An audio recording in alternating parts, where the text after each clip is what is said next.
মহামান্য সুপ্রিম কোর্টও যেন এটা মনে রাখেন, আমাদের স্বর এভাবে দমিয়ে দেওয়া যাবে না। আমাদের এই নাগরিক আন্দোলন, আমাদের এই গণ আন্দোলন এই অভয়ার বিচারকে ছিনিয়ে আনবেই। সর্বসমক্ষে জুনিয়র চিকিৎসকেরা একেবারে বলছেন যে সুপ্রিম কোর্ট জেনে নিন, আমাদের কিন্তু দমিয়ে রাখতে আপনারা পারবেন না।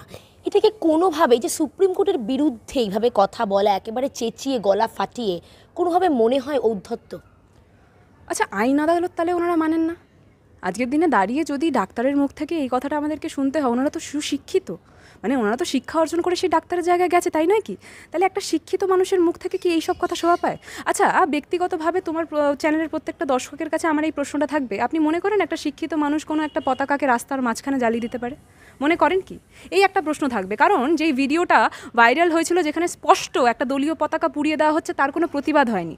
শুধুমাত্র সেটা কেন আপনি মনে করেন, যখন আমরা প্রত্যেকটা মানুষ শিক্ষিত অশিক্ষিত বা সর্বশ্রেণীর মানুষ, সর্বধর্মের মানুষ একত্রিত হয়ে আমাদের সবার মুখে একটাই প্রশ্ন ছিল যে জাস্টিস চাই, সেই ভিড়ের মাঝখানে ঋতুপর্ণা তো একটা মেয়ে, তুমিও মেয়ে আমিও মেয়ে, ঋতুপর্ণা তো একটা মেয়ে, সেই মেয়েকে ওখান থেকে রীতিমতো গো ব্যাক স্লোগান, শুধু নয়, শুধু গো ব্যাক স্লোগান দিলে আমি কিছু বলতাম না, কিন্তু শুধু গো ব্যাক স্লোগান নয়, ওনাকে ঠেলে রীতিমতো তার গায়ে আঘাত করে তাকে গাড়িতে তুলে দেওয়া হলো। গাড়িতে তুলে দেওয়ার পরে কিছু লোক, ভিডিওর মাধ্যমে এই জিনিসটা প্রকাশ পেয়েছে, কিছু লোক নিজের চটি খুলে সেই গাড়ির কাছে মেরেছে। একটা মেয়েকে সম্মানের জন্য যেই লড়াই আপনি লড়ছেন, মেয়েটা সম্মান পেল তো? তিলোত্তমা যদি বেঁচে থাকতো এই জিনিসটা দেখে খুব খুশি হতো, তাই নয় কি? হতো কি? আমার তো মনে হয় না। কারণ আমরা সর্বক্ষেত্রে 14 তারিখ যেই ডাকটা দিয়েছিল, ওরা কী ডাক দিয়েছিল? যে মেয়ে হিসাবে মেয়েদের পাশে থাকো। এবং সেই ডাকে কিন্তু প্রত্যেকটা মানুষ স্বতঃস্ফূর্তভাবে রিয়াকশন দিয়েছিল, প্রত্যেকটা মানুষ এগিয়ে থাকার চেষ্টা করেছিল যে না, মেয়ে হিসাবে মেয়েদের পাশে থাকবো। তাহলে ওই দিন যে ঘটনাটা ঘটলো, ঋতুপর্ণা তাহলে মেয়ে নয়? তুমি তাকে মেয়ে হিসাবে কনসিডার করো না?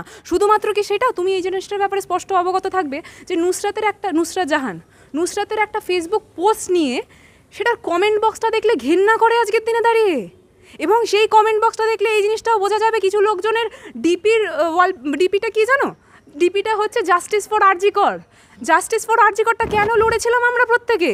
এই জন্যই তো লড়ছিলাম যে যাতে মেয়েটা জাস্টিস পায়, এরকম কোনো মেয়ের সাথে না ঘটে, অঘটন না ঘটে। তোমাদের কমেন্টগুলো দেখে তো মনে হচ্ছে না, তোমাদের কমেন্ট দেখে মনে হচ্ছে তোমরা সেই নোংরা মানসিকতার ধারক এবং বাহক। এই নাটক আর কতদিন চলবে? এই নাটক করে কিচ্ছু হবে না, সমাজ বদলাবে না। আগে নিজেদেরকে বদলাম, তারপরে না হয় সমাজের কথা ভাববেন। এই লড়াইয়ে কি হবে?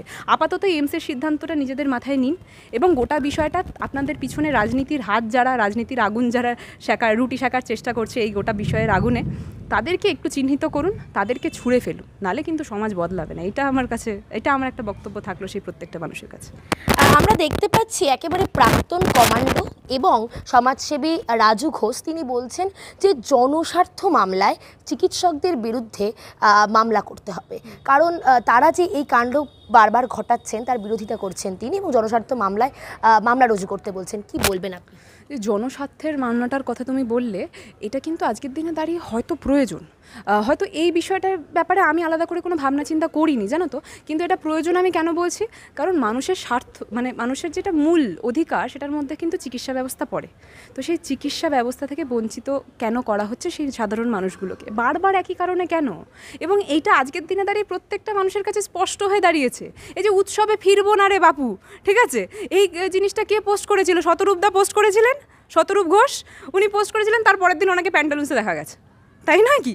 এই কথাটা বলেছিল স্বস্তিকাদি বলেছিলেন তো। স্বস্তিকাদি বলার পরে টেক্কার উনি প্রমোশনে খুব সেজেগুজে উপস্থিত হয়েছেন। তারপরে যখন মিডিয়া তাকে জিজ্ঞেস করছে, তখন বলছে না, আমার এই সাজগোজের জন্য তো একটা সাধারণ পরিবারের পেট চলে, অর্থাৎ তার মেকআপ আর্টিস্টের কথা বলছে। আচ্ছা, ওনার কথাটা তো আমি না হয় বুঝলাম, এই কথাটা আমি নিজের ভিডিওতে বহুবার বলেছি যে না, অবশ্যই ওনাদের জন্য একটা অধিকাংশ মানুষের পেট চলে, এটা ঠিকই। কিন্তু যে সাধারণ মানুষগুলো রাস্তায় ভুট্টা বিক্রি করছে, ফুচকা বিক্রি করছে, বা সাধারণ জামা কাপড় বিক্রি করছে, মানে একটা জামায় হয়তো তার 50 টাকা, 100 টাকা, 150 টাকা লাভ, সেটা পুজোর সময় হয়তো আরও 50 টাকা বৃদ্ধি পায়, ঠিক আছে, তো তাদের লাভটার কথা আপনি একবারও ভাবলেন না? বিকজ সেটার ব্যাপারে আপনি কনসার্নই নয়, আপনি শুধু নিজেকে সুন্দর দেখতে লাগবে, বা আমার একটু প্রচারটা সোশ্যাল মিডিয়ায় বেশি হলো, আর আমি ওই গোটা ভিড়ের মাঝখানে গিয়ে আজাদি স্লোগান দেব, এইটা অবধি সীমিত। এবং এটা একটা, মানে আমি জানি না ওনারা কীভাবে গোটা বিষয়ের লড়াইটা দেখছে। শুধুমাত্র তো এটা সেলফ কেন্দ্রিক হয়ে যাচ্ছে, সেলফ সেন্ট্রিক হয়ে যাচ্ছে। এইভাবে লড়াই হয় না।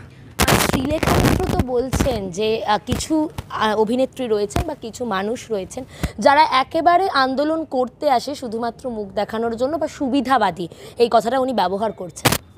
উনি হয়তো নিজেকে আয়নায় দেখে ফেলেছিলেন আমি মনে করছি, বিকজ ওই নিজেকে আয়নায় দেখে নেওয়ার পর মনে হলো যে না এই কথাটা আমি মিডিয়াতে বলতে পারি।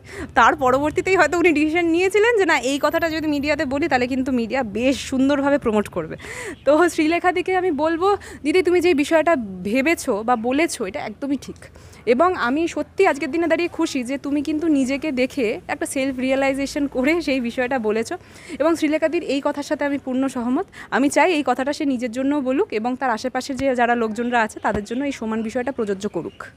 এটি নির্দিষ্ট অঞ্চলের বিজেপি বিধায়ক, তিনি মন্তব্য রেখেছেন চিকিৎসকদের ঘরে ঢুকিয়ে চাবি দিয়ে দেব। একেবারে কিন্তু আমরা এই বিজেপি বিধায়কের মন্তব্যের পরে কোনো প্রতিবাদ দেখতে পাইনি, কিন্তু একইভাবে যখন শাসক দল থেকে কোনো মন্তব্য এসে জুনিয়র চিকিৎসকদের বিরুদ্ধে, আমরা হুমায়ুন কবিরের মন্তব্য দেখেছি, সেখানে কিন্তু প্রতিবাদের একেবারে বন্যা বয়ে গেছে, মানুষ হইচই ফেলে দিয়েছে। তো কেন বিজেপি বিধায়কের মন্তব্যে কেন সেক্ষেত্রে কোনো প্রতিবাদ নেই?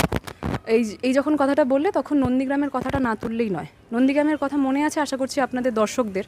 নন্দীগ্রামে একটা মহিলাকে অর্ধনগ্ন করে রাস্তায় দৌড় করানো হয়েছিল, এবং এটা আরজি করের কেসের পরবর্তীর ঘটনা বলছি, তার আগের কথা বলছি না। কিন্তু সেটা করেছিল সেখানে নন্দীগ্রামের বিধায়ককে আমরা জানি তো, হ্যাঁ, বিরোধী নেতা শুভেন্দু অধিকারী, ওনার অঞ্চল।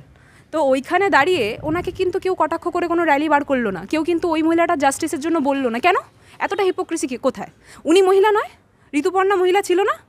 ঠিক আছে, মানে এই হিপোক্রেসির যে গোটা বিষয়টা চলছে, সে শুধুমাত্র নিজের সেলফ কেন্দ্রিক স্বার্থে আমি নিজে কথা বলবো বা সবাইকে একটু উত্তপ্ত করে কথা বলাবো, কিন্তু বাকি বিষয় আমি মুখটা বন্ধ করে রাখবো, এই জিনিসটা নোংরামি আজকের দিনে দাঁড়িয়ে। আমি আবার আপনি যে কথাটা বললেন এটা একদমই ঠিক, যেই কথাটা তালা বন্ধ করে রাখবো এটাকে তো কোনো ক্ষেত্রেই সমর্থন করার যোগ্য নয়। তাহলে উনি ডাক্তারদেরকে ভালোবাসেন না, ভালো চোখে দেখেন না, তাই নয় কি? আজকের দিনে দাঁড়িয়ে শুধু সেটা নয়, বিভিন্ন আমাদের কিছু মুখপাত্রদেরকে এই জিনিসটা শুনতে হয়েছে যে ও মহিলাদেরকে এই বললো, তাহলে উনি এই মানসিকতার ধারক এবং বাহক। চট করে বলে দেওয়াটা খুব সহজ, তাই ওদের ব্যাপারে সেই জিনিসটাই প্রযোজ্য হচ্ছে না, নাকি ওই ব্যাপারে কোনো একটা ব্যাক ফোর্স আপনার আছে বা কোনো না কোনো একটা লাভের বিষয় আছে, তাই জন্য একটু চুপ, নাহলে বিকজ চুপটা না করে থাকলে ওই লাভটা যে ক্ষতিতে পরিণত করে দেবে ওরা, তাই জন্যই হয়তো। আমরা আরও একদিক দেখতে পাচ্ছি, আমরা রাজ্য দেখেছি, সেরকম একেবারে কেন্দ্রের দিকে যাব। হরিয়ানায় রহিম সিং একেবারে ধর্ষণের অভিযুক্ত বলা চলে, একেবারে কি বলবো, নাম নেওয়া, যার নাম সর্বাগ্রে নেওয়া হয় ধর্ষক বলতে গেলে, সেই রহিম সিং এখন এই হরিয়ানার ঠিক ভোটের আগেই কি বলবে?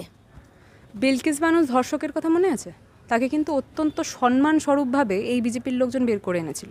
তো সমানভাবেই আমি এই জিনিসটা শুনে খুব আশ্চর্য হচ্ছি না, কারণ এটা ওদের কালচার, এটা একটা কালচারে থাকে। তো মানে আমরা যেইভাবে ছোটো থেকে বড় হই সেটার উপরে কিন্তু অনেক কিছু নির্ভরশীল হয়। তো সমানভাবে এটা বিজেপির কালচার বলে আমি মনে করি, তাই জন্যই হয়তো নন্দীগ্রামের বিষয়ে তারা কোনো কথা বলেনি, এবং আরজি করের বিষয়ে হয়তো কথা বলতো না, শুধুমাত্র এখানে ওদের একটা বড় পলিটিক্যাল বেনিফিট আছে বলে কথাটা বলেছে, নাহলে ওদের মুখে কিন্তু ঠুলি পাতা থাকতো, তালা বন্ধ যেই কথাটা বলেছে ওদের মুখেও তালা চাবি দিয়ে বন্ধ থাকতো, আর কিছুই হতো না।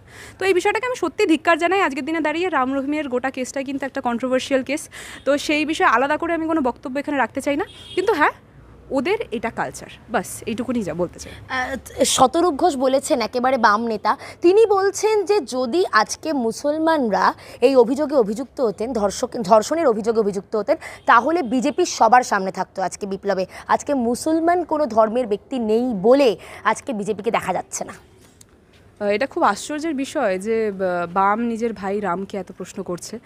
যাই হোক, তাও শতরূপদা যে করেছে হয়তো মিডিয়া প্রেশারে করতে হয়েছে, আর কিছুই নয়, বিকজ নালে তো মিডিয়ার কাছে একটু ফাঁস হয়ে যাবে জিনিসটা। যাই হোক, শতরূপদাকে অনেক ধন্যবাদ এই প্রশ্নটা করার জন্য বিজেপিকে, কিন্তু এইটার স্পষ্ট উত্তর আমার মনে হয় আপনাদের ভাইরাই দিতে পারবে, তাই এই প্রশ্নটা তাদের ভাইদের কাছে করলেই আমার মনে হয় খুব ভালো হয়। এবং আমি জানি না, আমার শতরূপদা যখন আবারও বলছে যে হিন্দু মুসলিম এই ওই সেই তাই, এইটা দিয়ে আমি স্পষ্ট বুঝতে পারছি এটা দাদা ভাইদের মেলবন্ধনী, কারণ এই রাজনীতি অর্থাৎ ধর্মকেন্দ্রিক রাজনীতি কিন্তু এই বিজেপিরা খুব ভালো করে, এবং তাই সেই ক্ষেত্র থেকেই হয়তো আবার ধর্মের কথাটা তুলে খোঁচা মারা। ঠিক আছে, তো ধর্ম নিয়ে না আজকের দিনে দাঁড়িয়ে আমাদের সর্বশ্রেষ্ঠ ধর্ম হওয়া উচিত মানবিকতা, আমাদের হিউম্যানিটি।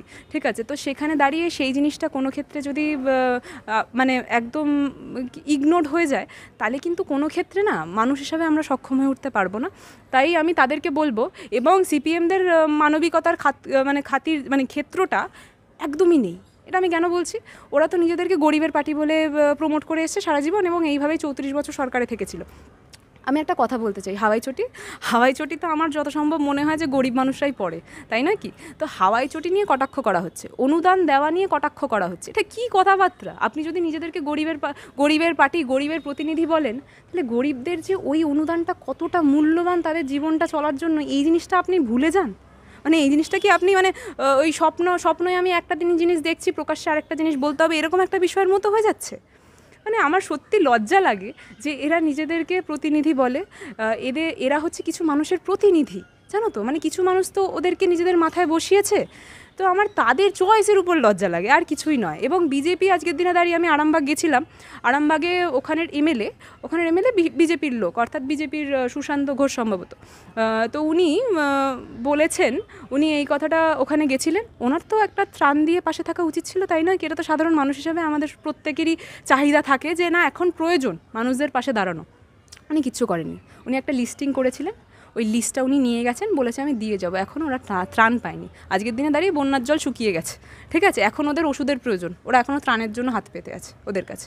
এবং এইটা হচ্ছে বিধায়ক, আমি বুঝি না, এরা পাবলিক রিপ্রেজেন্টেটিভের নামে ধাব্বা, জানেন তো? মানে নামে কলঙ্ক, ঠিক আছে? তো কলঙ্ক হয়ে এইভাবে পাবলিক রিপ্রেজেন্টেটিভ হওয়া যায় না। তাই জন্যে আরামবাগের মানুষ এমপির ক্ষেত্রে তাদেরকে ছুঁড়ে ফেলেছে, মিতালি বাগকে সেখানে রেখেছে, এবং মিতালি বাগ নিজের এমপির জায়গাটা, এমপি সত্তাটা পারফেক্টলি কাজে লাগাচ্ছেন এবং মানুষদের পাশে থাকছেন। তাই আমি ওনাকে অনেকটা ধন্যবাদ জানাতে চাই।